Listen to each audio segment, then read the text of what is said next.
ગુજરાતના હિંમતનગરમાં Ponzi scheme ચલાવી 6000 કરોડનું કૌભાંડ આચરનાર ભૂપેન્દ્ર ઝાલાને ઝડપી લીધા બાદ પોલીસે તેને સ્પેશિયલ કોર્ટમાં રજૂ કરી 7 દિવસના રિમાન્ડ મેળવ્યા હતા। ત્યારબાદ આજે તેના રિમાન્ડ પૂર્ણ થતાં સીઆઈડી ક્રાઇમે ભૂપેન્દ્ર ઝાલાને ફરી અમદાવાદ ગ્રામ્ય કોર્ટમાં રજૂ કરી વધુ 6 દિવસના રિમાન્ડની માંગ કરી હતી। જે બાદ કોર્ટે બંને પક્ષોની દલીલો સાંભળી ભૂપેન્દ્રસિંહ ઝાલાના વધુ 3 દિવસના રિમાન્ડ મંજૂર કર્યા હતા। સરખેજથી ગાંધીનગર સુધીના સંપૂર્ણ એસજી હાઈવેને ડસ્ટ ફ્રી બનાવવામાં આવશે। પાયલોટ પ્રોજેક્ટ તરીકે હાલમાં ઇસ્કોનથી પકવાન સર્કલ વચ્ચેનો અંદાજે 1.5 કિલોમીટરના રૂટ પર કામગીરી શરૂ થઈ ગઈ છે। પકવાનથી ઇસ્કોન સર્કલ સુધીનો રોડ ડસ્ટ ફ્રી કરવાની કામગીરી 8 મહિનામાં પૂરી થશે।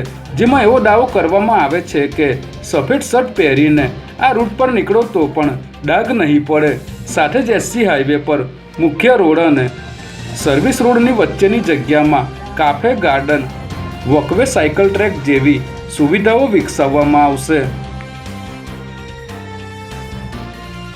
1988ની બેચના ગુજરાતના પૂર્વ આઈપીએસ અધિકારી વીએમ પારઘીનું લાંબા સમયની બીમારી બાદ નિધન થયું હોવાના દુઃખદ સમાચાર સામે આવ્યા છે।